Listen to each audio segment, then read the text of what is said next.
topic today is the Federal Reserve withdraws crypto guidance. There we go. For banks. So this is big news. The Fed is rescinding its supervisory letter from 2022 that called for notification in advance of planned or ongoing crypto asset activities. The U.S. Federal Reserve has announced it would withdraw guidance for banks engaging in crypto asset and stablecoin related activities. Quote, the board is rescinding its 2022 supervisory letter establishing an exception that state member banks provide advance notification of planned or current crypto asset activities, end quote, the Board of Governors of the Federal Reserve explained in an April 24th statement.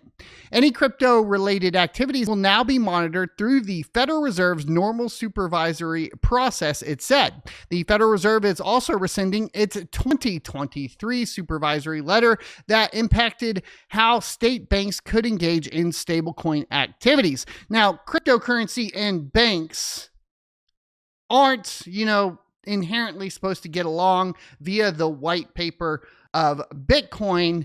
And that is because obviously in the white paper, it mentions that Bitcoin is to enable transactions between peers without the interference of banks or governments.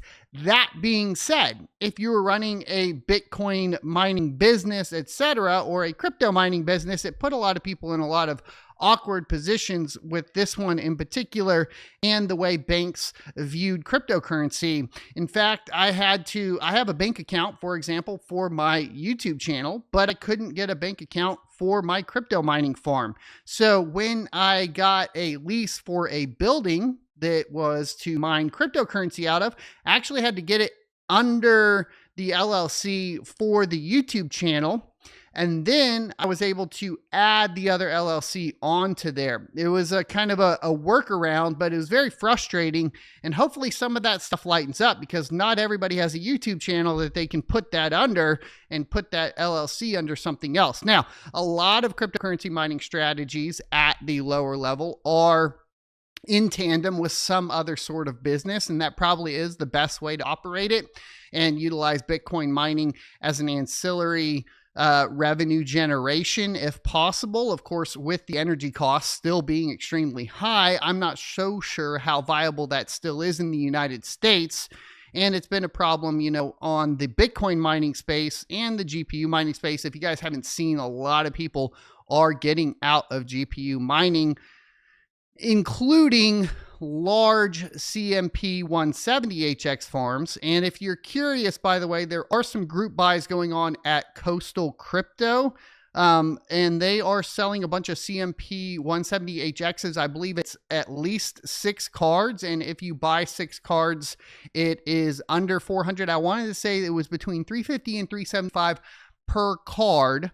And then also, Django has a client that's selling their cards, I think, as low as 300. So I know you can go to Coastal right now, tell them I sent you. They'll know what deal that they're looking at. If you're curious about, picking up maybe 6 of the CMP 170HXs to build a little 6-card rig for in hopes that, a memory intensive algorithm pops off. Up in the air. Will that happen? We can talk about that a little bit more, but layer 1 proof of work cryptocurrencies are just not doing that good, primarily due to the fact that all the liquidity is going through Phantom Wallet and Solana meme tokens at this point and not going through traditional exchanges like a Coinbase or crypto.com. We've talked about that plenty in the past, so be sure to go watch one. I hope you enjoyed this clip from the Crypto Mining Show. If you would like to see more from this particular episode, take a look up here. Don't forget to also subscribe to the channel. And if you want to support me directly, you can go to sonofatech.locals.com and become a member. Thanks for watching, and I will see you next Tuesday.